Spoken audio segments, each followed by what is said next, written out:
Michael thought he had the perfect life, a loving wife, a beautiful son, and a future built on trust.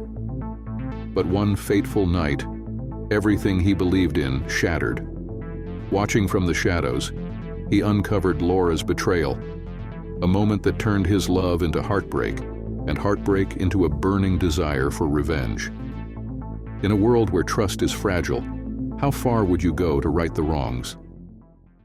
The night wind wrapped Michael's face with cold gusts as he stood on the rooftop of a neighboring building. His fingers, gripping the binoculars, had turned white from tension. The city's hustle and bustle quieted down at this late hour, giving way to rare sounds, the distant honks of cars, the murmur of passers-by, and the howling of the wind. Against the backdrop of this almost soothing soundtrack unfolded a scene that was tearing his soul apart. Through the lenses of the binoculars, Michael watched the lit office on the 5th floor. Laura was sitting at the glass table opposite Nick, who was approaching closer like a shadow. The light from the lamps above them was soft, almost intimate, reflecting a faint glow on the glass walls of the conference room. It would have looked completely ordinary, two colleagues discussing a project or a meeting, if not for the distance between them. It was too small, too wrong. At first, Michael thought his eyes were deceiving him. Maybe it was just an awkward angle. But then he noticed Nick reaching out his hand, his fingers, moving slowly and as if without the slightest doubt, touched Laura's hand resting on the table. She did not pull her hand away. On the contrary, her shoulders slightly relaxed, and the corners of her lips quivered into a faint smile that stabbed Michael's chest like a knife. "God," he whispered, not realizing the words had slipped from his lips. Then what he feared most happened. Nick leaned forward and kissed her. It was quick, but long enough to destroy the last remnants of doubt in Michael's mind. Laura responded to the kiss. No resistance, no embarrassment, just a slight movement of her lips confirming everything. Michael's world collapsed at that moment. But things got even worse. Nick stood up, approached Laura, and smiling, placed his hands on her shoulders. She looked at him the way Michael remembered only from their early days together, with tenderness and a slight blush on her cheeks. Then Nick reached for her jacket and began slowly pulling it off her shoulders. Laura did not resist. Michael froze. His breath became heavy, sharp. He felt as if he was about to collapse. One thought pulsed in his mind. How? Why? But instead of answers, only new blows came. Nick, with confident movements, unbuttoned the buttons on her blouse, exposing the thin strap of her bra. Every movement, every touch was destroying him. His head was ringing, his hands were shaking, but he couldn't look away. Everything happening before his eyes seemed like not reality, but some scene from the worst nightmare. Michael lowered the binoculars, unable to watch any longer, but the sound of his own heartbeat in his ears was deafening.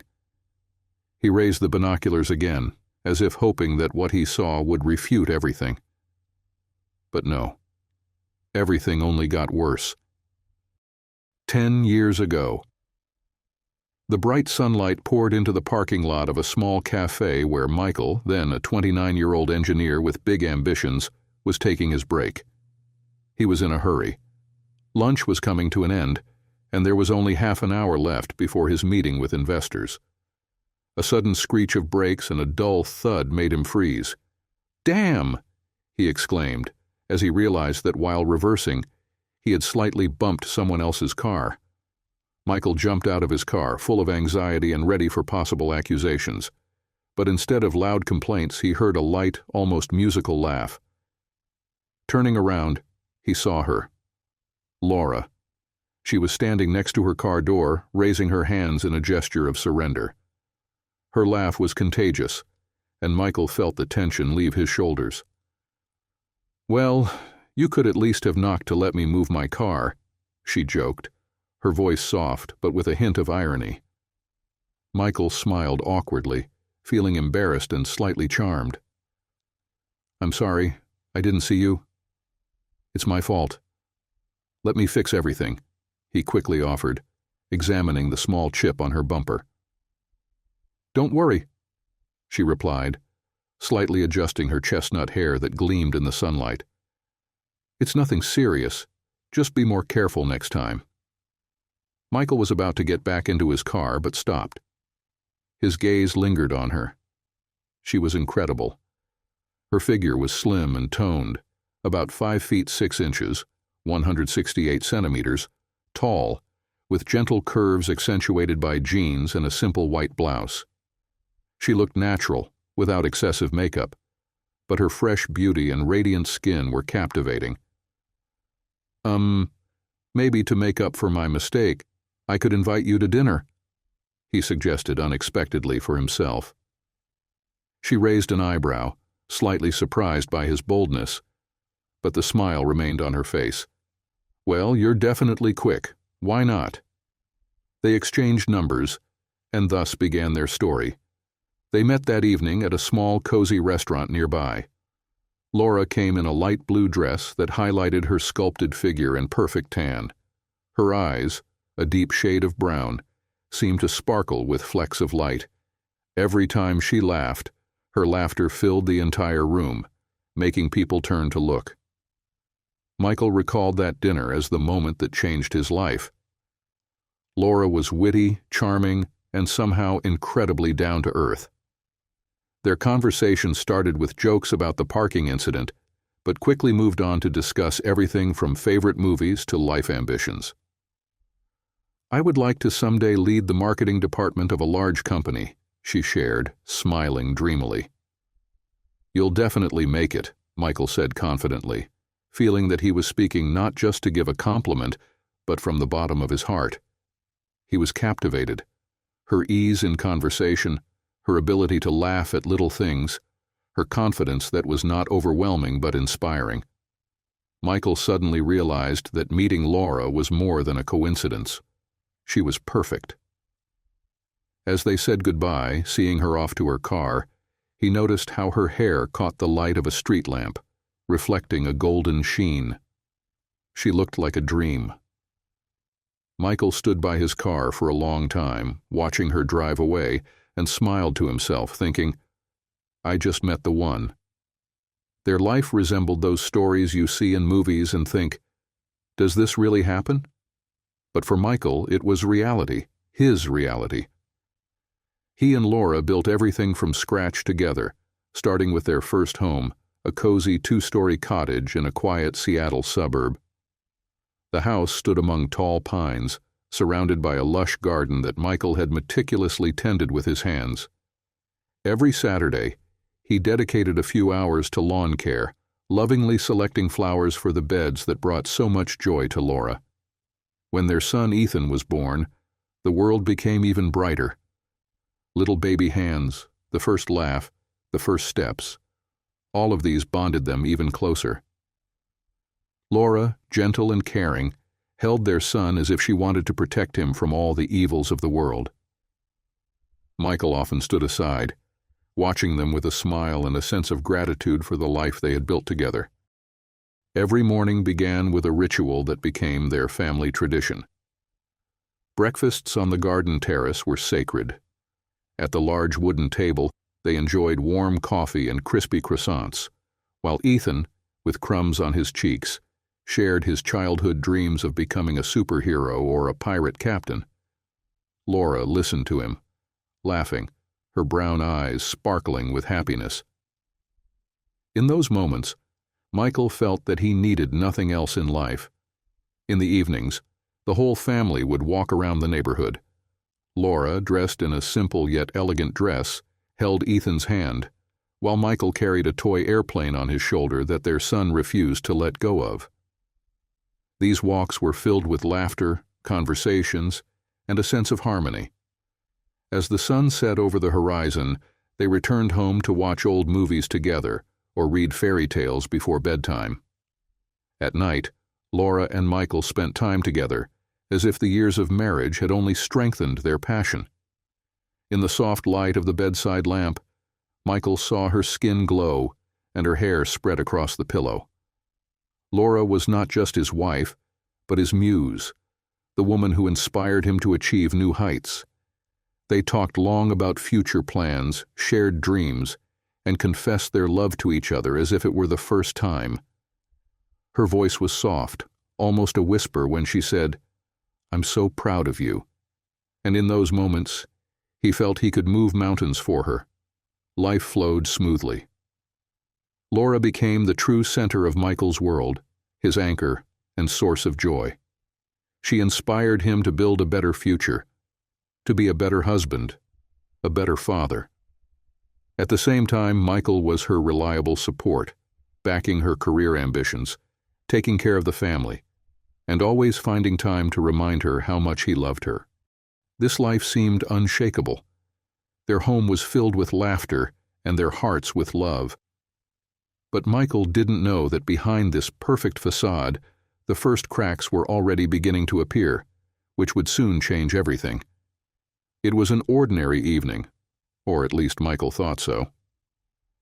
Laura came home from work later than usual, explaining the delay by preparing for an important meeting.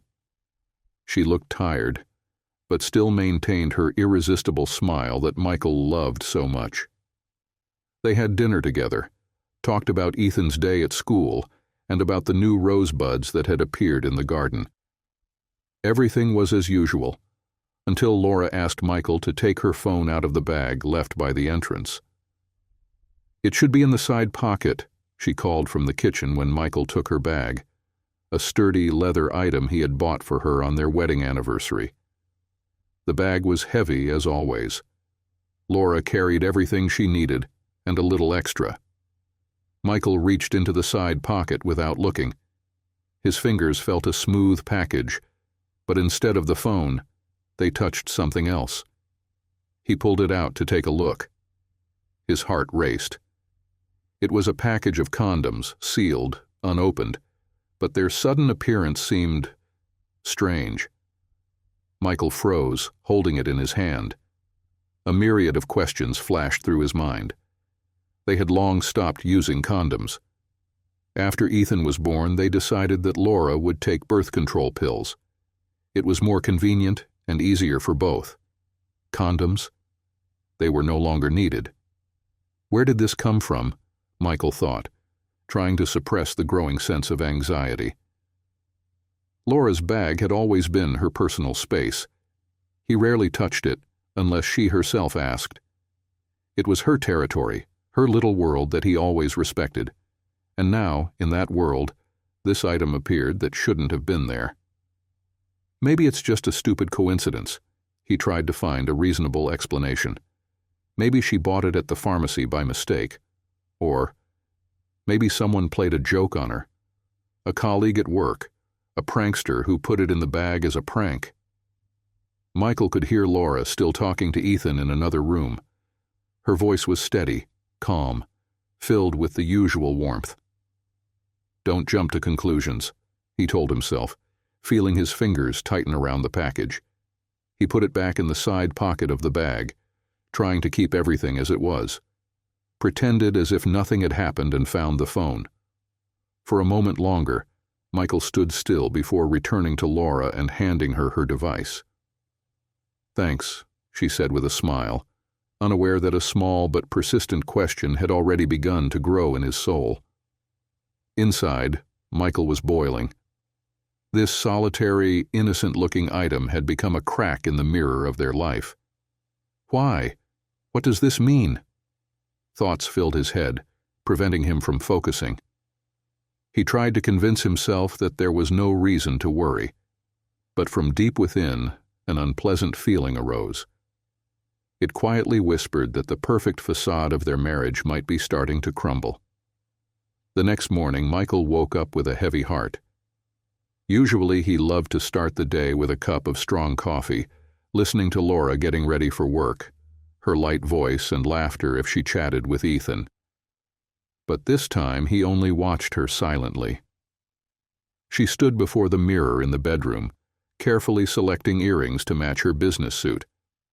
His gaze slid downward. Her skirt was just above the knee, and the high-heeled shoes she rarely wore gave her look not just businesslike, but almost seductive. He wanted to ask her why she was doing that, but the words got stuck in his throat. Instead, he took a sip of coffee, feeling cold suspicion beginning to make its way into his thoughts.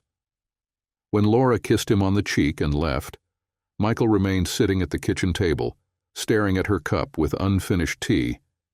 I need to find out, he thought, struggling with feelings of guilt. Getting up, he walked to the hallway where Laura always left her bag. It hung in the usual place as if taunting him. At first, he stood still, feeling his fingers tremble. "You're just looking for confirmation that you're wrong," he reassured himself. This wasn't snooping, but a search for peace. He slowly opened the bag, trying not to disturb the order. He went through its contents: makeup bag, keys, phone charger, work documents. But that very package, which had caused him a whirlwind of emotions yesterday, was not there.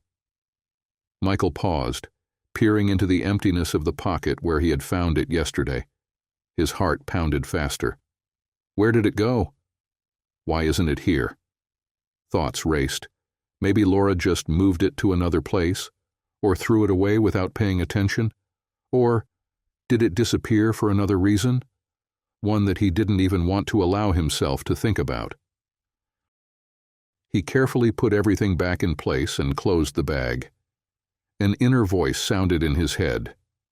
Don't jump to conclusions. Maybe it's just a coincidence. But in that moment, standing in the silence of their cozy home, Michael realized that he couldn't just let it go.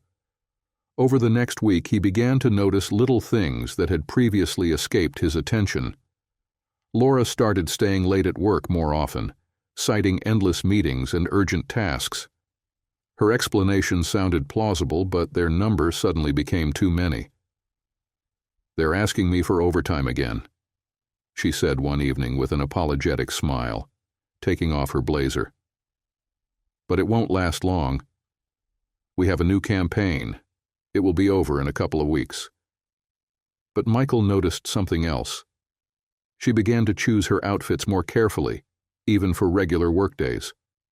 Her wardrobe included new items, elegant blouses, form-fitting dresses. On her dressing table, he found new perfumes with scents she had never used before. She began to spend more time on her appearance. Long hours in front of the mirror, makeup that was previously modest became more noticeable. Even her manner of behavior changed. She became more lively, slightly playful. These changes could not go unnoticed. Michael tried to suppress his thoughts, convincing himself that it was just paranoia. She just wants to look good for work, he told himself. But each new observation only reinforced his anxiety. He decided to keep observing. This was not the time for confrontation. He needed more evidence. But deep down, Michael already knew. Their life was starting to crack at the seams. Michael sat in his car across from a small office on the outskirts of town, gripping the steering wheel tightly. A metallic sign above the entrance read, "Jacob Banks, Private Detective." In his previous life, Jacob had been a police officer before moving into private investigation, becoming one of the best in the city. Michael had known him for many years. They played basketball together in high school, and their paths had crossed again when Michael sought help with one of his old business projects. But today's meeting was different. For the first time, Michael felt like he was betraying everything that mattered to him. The very thought that he was even considering spying on Laura seemed sacrilegious, and yet he couldn't shake the anxiety that burned inside him.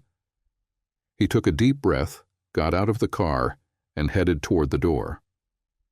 The doorbell rang softly as he entered the cozy office, which looked more like a living room than a place for investigations. Behind the desk sat Jacob, slightly overweight, with wrinkles on his forehead that revealed years of stressful work. "Michael, good to see you, but something tells me you didn't come here just to chat," Jacob said, standing up and extending his hand. His voice was deep, with a warm hint of friendship, but his eyes showed concern. Michael gave a faint smile and shook his friend's hand. "Yes, Jacob. I need your help." They sat down at the table, and Michael, carefully choosing his words, began to speak. He talked slowly, as if he feared that the words he uttered would only intensify his pain. He mentioned the condoms that had disappeared from his bag, Laura's frequent delays at work, her new outfits and perfumes. The whole picture was too strange to ignore. Jacob listened silently, leaning forward with a focused gaze and his hands folded in front of him. When Michael fell silent, Jacob leaned back, thoughtfully tapping his fingers on the table. "Do you understand what you're asking me to do?" he finally said. Michael nodded. "Yes, I want to know the truth, whatever it may be." Jacob looked at him intently, as if trying to peer into his soul. "Michael, I'll do it, but I'll tell you up front. The truth might be more painful than you think. If you're sure you're ready for this, I'll begin." Michael felt his heart tighten in his chest. Was he really ready for this? What if Jacob confirmed his worst fears? He was on the verge of destroying what he and Laura had built over the years. Yet, living in doubt was unbearable. "I need to know," Michael replied quietly, looking into Jacob's eyes. The detective pulled a folder with a contract from his desk drawer. "This is the standard form. It outlines my terms and conditions. I'll start work immediately after signing. We can operate discreetly, set up surveillance, check her phone and car if needed." Michael took the pen but froze for a moment. His hand was trembling. Signing this contract felt like crossing a line beyond which there was no return. He took a deep breath and put his signature on the document. "This is difficult, Michael," Jacob said softly, putting the contract back in the folder. "But I promise I'll do everything by the book. You'll get the answers you're looking for." When Michael left the office, he felt his heart grow heavier, and his sense of guilt only intensified. But along with that, a tiny spark of relief appeared. Now he knew the truth was close, whatever it might be. A few days had passed since Michael signed the contract with Jacob. Life continued as usual, but everything looked different to Michael. Every detail of Laura's behavior now seemed suspicious. Every laugh, every message on her phone, every word about work, all became small pieces of a huge puzzle he could no longer ignore. Jacob, as promised, acted quickly. The next day he informed Michael that he had started the surveillance. No extra questions, no details, just a promise. "I'll give you everything you need." Michael tried not to think about it. He buried himself in work, spent more time with Ethan. But every night, lying in bed next to Laura, he felt the weight of growing suspicions poison their moments together. Sometimes she would talk about her job or colleagues, but her words no longer sounded natural. Everything seemed forced, as if she was trying to fill the void to prevent Michael from asking an extra question. 2 weeks later, Jacob called. His voice was serious. "Michael, I have what you need. Let's meet." They sat in a small room in Jacob's office. On the table lay a laptop and several photographs. The detective's face was stone-faced, but his gaze showed empathy. He understood how hard this was. "Michael, I'm sorry," he said, opening the laptop, "but I need to show you this." First came the photographs. Clear, as if taken specifically to break his heart. Laura and Nick, together in a cafe, sitting close, their faces lit up with smiles. In another photo, Nick places his hand on her back, just below propriety. In the third, they stand by a car, their bodies too close to each other. But that was just the beginning. "I think you need to see this," Jacob said, pressing play on the video. On the screen appeared footage taken in the evening at a parking lot. Laura and Nick stood by his car. At first, they were talking. Laura laughed, her body relaxed, her eyes shining. Nick leaned closer, his hand resting on her shoulder. They looked at each other as if the world around them had ceased to exist. And then it happened. Nick hugged her, his arms wrapped around her waist. She didn't pull away. Instead, her hands were on his chest. And then, a kiss. A real, long, passionate kiss. Michael closed his eyes, as if he could erase the scene from his memory. His heart pounded so loudly he could barely hear Jacob say, "I recorded both that moment and the conversation they had before it. Do you want to listen?" "No," Michael sighed, covering his face with his hands. His world collapsed in an instant. It wasn't just betrayal. It was the destruction of his life, their shared happiness, their love. "I'll give you copies of all the materials," Jacob said quietly. "You'll decide what to do next. If you want, I can continue, but, Michael, this is more than enough." Michael didn't respond. He just sat in silence, staring at the photographs that now lay before him. They didn't just capture people. They were fragments of his dream. Michael sat at his massive oak desk in his office, surrounded by the evidence Jacob had handed him a few hours earlier. Arranged neatly before him were photographs, printed texts, and a flash drive with videos, serving as proof of the destruction of everything he once considered his world. The silence in the house was deafening, and the lamp's light cast long shadows, as if emphasizing the bleakness of the moment. He slowly ran his hand over the first photograph. Laura and Nick, sitting in a cafe. Laura laughing at something Nick had said. Her eyes sparkled like in the early days of their relationship, when she looked that way only at him. Michael's heart tightened. He pushed the photograph aside, as if its appearance caused him physical pain. The next photograph. Nick standing behind Laura, his hand resting on her waist, barely touching, yet the touch was too intimate for two colleagues. Michael lowered the photograph, leaned back in his chair, and closed his eyes. Images flooded in like an avalanche. There was Laura laughing at his jokes during their first dinner. There they were buying a house, arguing over the color of the bedroom walls. There she was, holding newborn Ethan in her arms, looking at Michael with such love that he vowed to make her happy for a lifetime. Why? The word escaped his lips in a whisper, but it echoed in the room.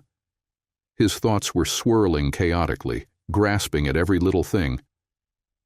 Was I a bad husband? I gave her everything I could. A home, love, a family. I worked day and night so she wouldn't need anything. What was she missing?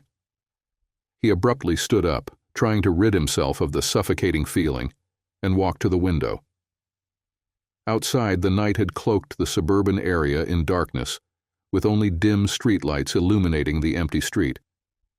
He remembered standing right here, at this very window, a couple of years ago. Laura in the garden, smiling as she watered her favorite roses. Ethan chasing a ball, his cheerful laughter filling the air. And now, it all seemed like an illusion, shattered to dust. He returned to the desk and picked up the flash drive. His hands trembled as he inserted it into the laptop. The parking lot video opened immediately as he pressed play. He had seen it before, but now he wanted to be sure it was all real. On the screen was Laura. His Laura. She stood so close to Nick that there was barely any space for air between them. Her face lit up with a smile Michael knew all too well. Her body, relaxed and confident, was drawn to Nick as if by an invisible thread. Then that kiss. Michael leaned back, closed his eyes, but still saw it before him. That moment tore him apart. She had never looked at him that way in recent years. She had never kissed him with such passion. For some reason, these memories now seemed as real to him as the video on the screen. It's just a mistake, he tried to convince himself, but the voice in his head immediately cut off the thought. Mistakes don't last that long. Mistakes don't make her come home late at night smelling of expensive perfume he didn't buy. Mistakes don't include secret meetings in the parking lot, hidden from the world. He felt tears welling up in his eyes. He, Michael, a successful, strong, always confident man, was now sitting broken in his own home. He didn't need more evidence. The truth was before him. But what to do now? His heart pounded in his temples, his head echoed with one thought. She chose another. She destroyed us. Michael sat in his living room, engulfed in twilight. The only source of light was his laptop screen, still showing the video that had become proof of betrayal. Anger simmered inside him like a fire, growing and filling every fiber of his being. Pain mixed with rage, creating a cocktail inside him that threatened to explode from within. He could no longer be the calm, rational person everyone knew. His trust, his love, his family, all had been destroyed. But if they destroyed his life so easily, why should he let them go unpunished? Michael closed the laptop and stood up. His movements were abrupt, as if a switch had been flipped inside him. He could no longer sit, drowning in self-blame and trying to understand why Laura did this. He wanted action. He wanted justice. He wanted revenge. Michael sat in his car, parked near the building where Laura's office was located. The surrounding street was immersed in the usual evening hustle. Passers-by, tired after a workday, hurried home, cars slowly moving in traffic jams. But Michael didn't notice any of it. His attention was focused on his phone, where messages from his contact, Vic, the bartender working in the office bar on the building's top floor, were flashing. He had managed to find this bartender through Jacob. Vic, a young guy in his early 30s, turned out to be not only the right person at the right time, but also quite receptive to the round sum Michael offered. The guy didn't ask unnecessary questions. Michael felt simultaneously disgusted and rational, knowing he was crossing a line from which there was no return. But his mind urged him, if they destroyed your life, why should you pity them? The deal was simple. Nick often stayed late at the office, and almost every Friday stopped by the bar to have a glass of whiskey before leaving. That very moment was supposed to be the climax. Vic received a small ampule with a colorless liquid that Michael had given him a few days earlier. "This won't leave any traces," said his contact from whom he obtained the substance. "Just add it to the drink, and everything will look like a heart attack." Vic confirmed he knew what to do.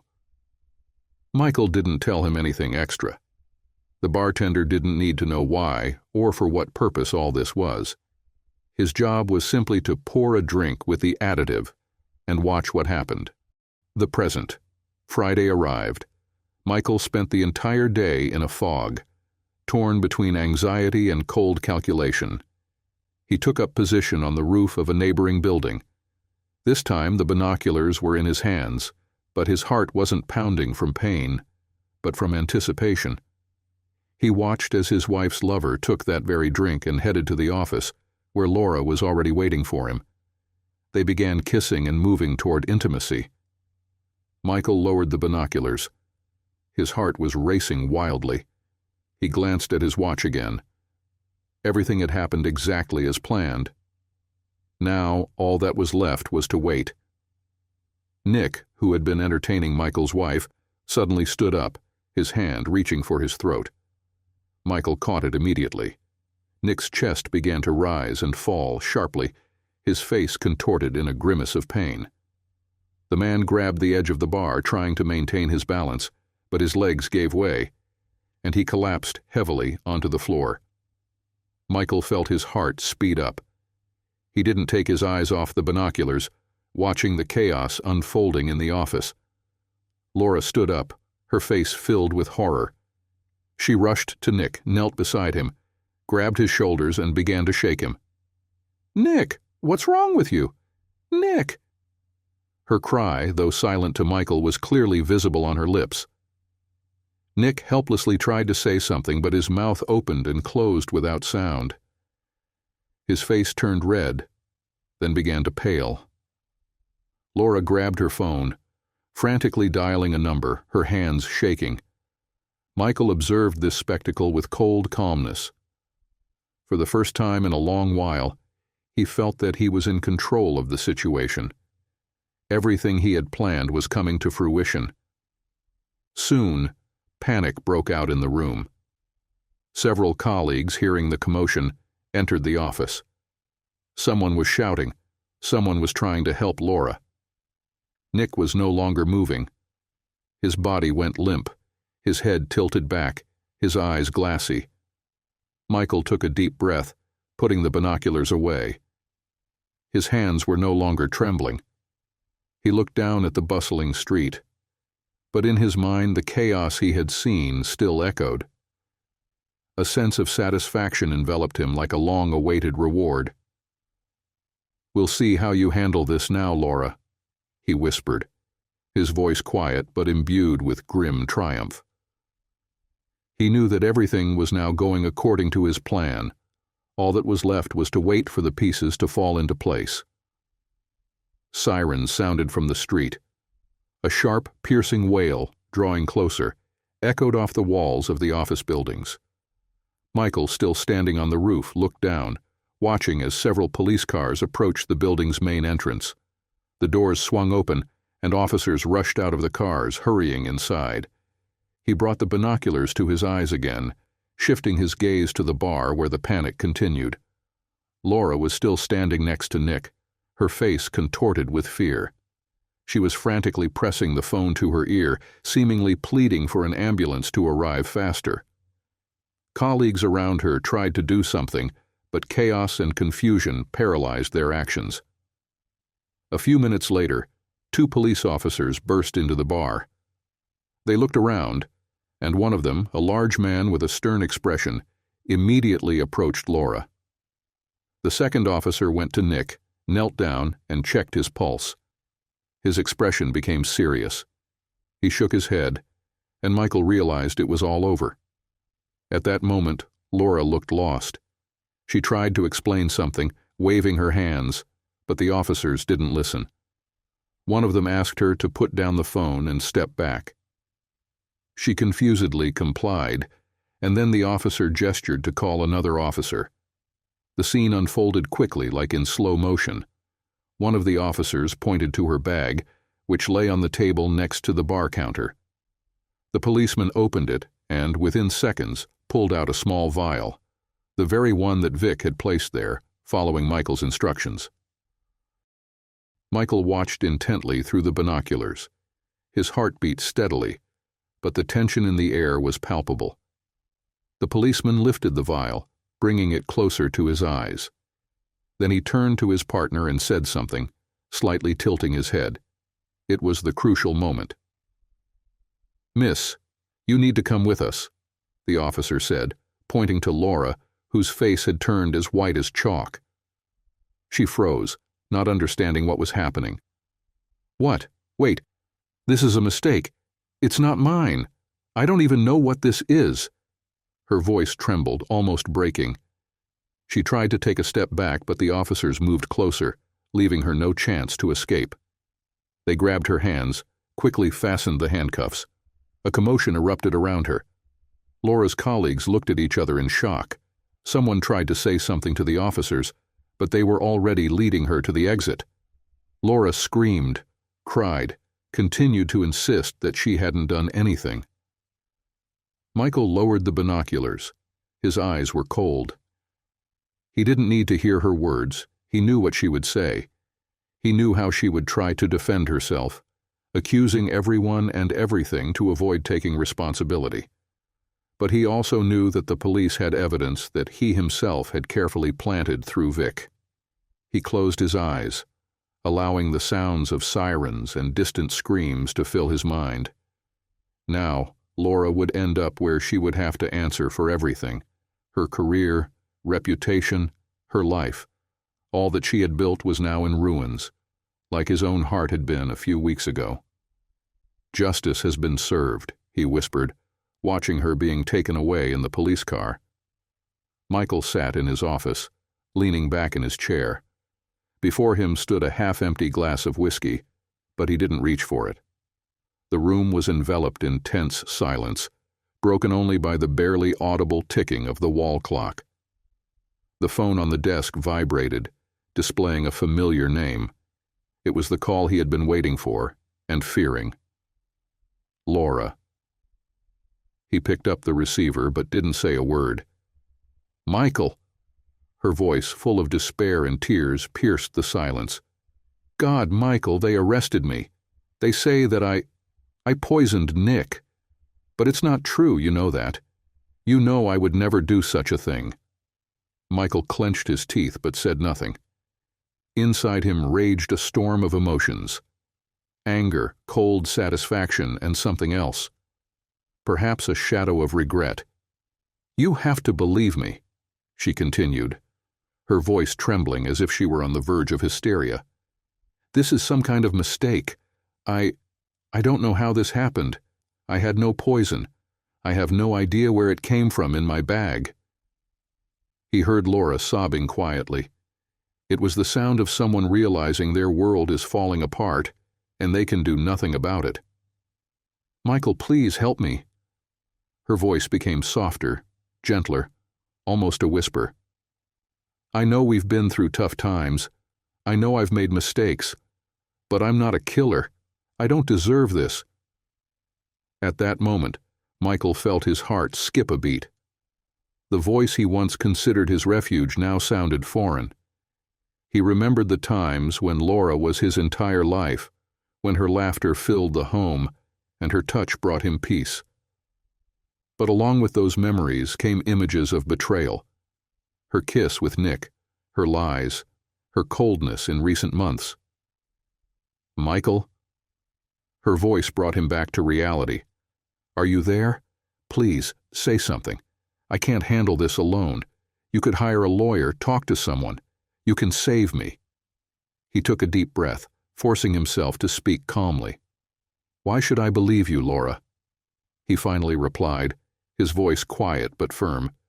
"You betrayed me. You destroyed our life. Why should I think you couldn't have gone further?" "No, Michael, no." Her cry was full of pain. "It's not true. Yes, I made a mistake. I betrayed you. But I could never harm anyone. You have to know that." Michael closed his eyes, gripping the receiver so tightly his fingers turned white. He understood that he could ease her suffering, but instead he let his pain guide him. "You destroyed everything, Laura," he said, his voice as cold as ice. "Now you'll have to answer for your actions." Her sobs grew louder, but he no longer listened. Michael slowly placed the receiver back on the hook, ending the call. Silence filled the room once again, but now it seemed unbearably loud. Night enveloped the Seattle suburb in a silence only broken by the faint sound of rain outside the window. Michael sat in the living room, holding a second glass of whiskey for the evening. His gaze was fixed on the phone he had placed on the coffee table in front of him. He didn't need to pick up the receiver to know what was there. Laura had called him for the third time in the last half hour. Every phone vibration was a reminder of how far she had fallen and how deep he had gone to destroy her world. Another call. Michael slowly lifted the receiver, not answering immediately. On the other end, her voice sounded full of pleading, breaking into tears. "Michael, I'm begging you. I don't know what to do. I'm lost. I'm in this place and they're looking at me like a criminal. You know me better than anyone. You know I never did what they're accusing me of. I didn't poison Nick. It's a mistake. You have to believe me." Michael took a deep breath, trying to stay composed. Her voice, once a source of comfort, now sounded like a distant, unfamiliar cry. "Do you really want me to help you?" he finally said, his tone cold, almost icy. "Yes. Michael, I can't handle this alone. You know me better than anyone. You know I never did what I'm being accused of. I didn't poison Nick. It's a mistake. You have to believe me." Michael fell silent, letting her words hang in the air. He closed his eyes, allowing himself a moment to remember their past, their wedding, the birth of their son, those days when he was sure he had found his soulmate in her. But then scenes of her betrayal surfaced. Her kiss with Nick, her smile meant for him, her treacherous gaze as she looked at another man. "You destroyed our life, Laura," he finally replied, every intonation soaked with bitterness and cold condemnation. "No, Michael, no, I didn't destroy it," she interrupted desperately. "Yes, I made a mistake, I betrayed you, but it's not the end. We can fix everything. Please, just help me get out of here. You could hire a lawyer, contact someone. You've always known how to handle difficult situations." He smirked, but there was not a trace of joy in the sound. "Difficult situations?" he repeated, as if tasting the words. "You call this a difficult situation? No, Laura, this is the result of your decisions. You chose a different path. You chose to destroy what we built over the years, and now you'll have to pay for it." She whimpered. Michael heard her gasping for breath from her own tears. "Michael, I'll do whatever you want. Just help me. I can't take this anymore. Think about Ethan. He can't be left without a mother. He doesn't deserve this." This name, the name of their son, pierced Michael like a knife. Ethan. Their boy, who knew nothing about the storm that had erupted in their family. But even his love for his son couldn't waver his decision. "You should have thought about the family first," he said harshly, trying not to give in to his emotions. "You should have thought about Ethan when you made your choice. But you chose yourself. You chose betrayal." "No, Michael, please. I was wrong, I know it, but I still love you. I still love our family. Give me a chance." He remained silent for a long time, letting her words drown in the silence. Then he slowly replied, "Love? Laura, you don't even know what that means. If you loved me, you wouldn't have destroyed everything. It's not my fault. And now I'm no longer your savior." And before she could speak again, Michael slowly hung up the phone. He sat in silence, feeling the weight of her words, her tears, and her pleas bearing down on him, but he could no longer change his decision. All he felt was a cold satisfaction and the certainty that he had made the right choice. Michael drove to prison slowly, as if deliberately delaying the inevitable. Outside the car window, the city smoothly transitioned from a noisy suburban area to darker and more lifeless landscapes. The road to the correctional facility where Laura was held was straight, but his mind was too tangled. Why was he going there? He had already made his choice, had already renounced her, but something inside still demanded explanations. The parking lot in front of the building was almost empty, except for a few security cars and a couple of visitors. The darkening evening made the surroundings even more oppressive. Michael got out of the car, paused for a moment, and looked at the prison, a gray, cold structure, as if embodying shattered destinies. He took a deep breath and headed inside. They led him into a small visitation room, a table made of old plastic, 2 metal chairs, and glass separating the space. A guard nodded and left him alone, saying that Laura would be brought in a few minutes. Michael sat down and placed his hands on the table, waiting. The space around seemed too quiet, too alien. This place was far from their cozy home, their warm evenings in the garden, from Ethan's laughter. It was a place where dreams ended. A few minutes later, the door opened and Laura entered. She looked different, as if someone had taken away the cheerful woman he once loved, leaving only her shadow. Dark circles were under her eyes. Her hair was disheveled. Her figure seemed gaunt. Her eyes, however, searched for him with hope that would break his heart, if it were still whole. "Michael." Her voice was weak, but trembling with emotion. He didn't answer immediately. He just looked at her intently, studying her, trying to understand where the woman who once was the center of his world had gone. When the silence became too loud, he finally spoke. "Why, Laura?" His voice was quiet, almost a whisper, but each word sounded like a sentence. What were you missing? We had everything. We had a family. We had a life that others could only dream of building. Why? Laura lowered her gaze, her hands nervously moving on the table. She searched for words, but they didn't come. Her breathing became shallow, and the tears she had been trying to avoid began to stream down her cheeks. I don't know, Michael, she finally said, her voice trembling. I loved you. I loved our family. But I felt like I lost something. I don't know how to explain it. He frowned, feeling her words make him clench his hands into fists. Lost? What could you have lost? We loved you. I loved you. You were everything to us. What wasn't enough for you? Her eyes looked up to his, showing real pain. I wanted to feel desired again, she whispered. Alive. I felt that over time we just became a habit, as if I was disappearing against the backdrop of your successes, your work. I was a mother, I was a wife, but I was no longer a woman.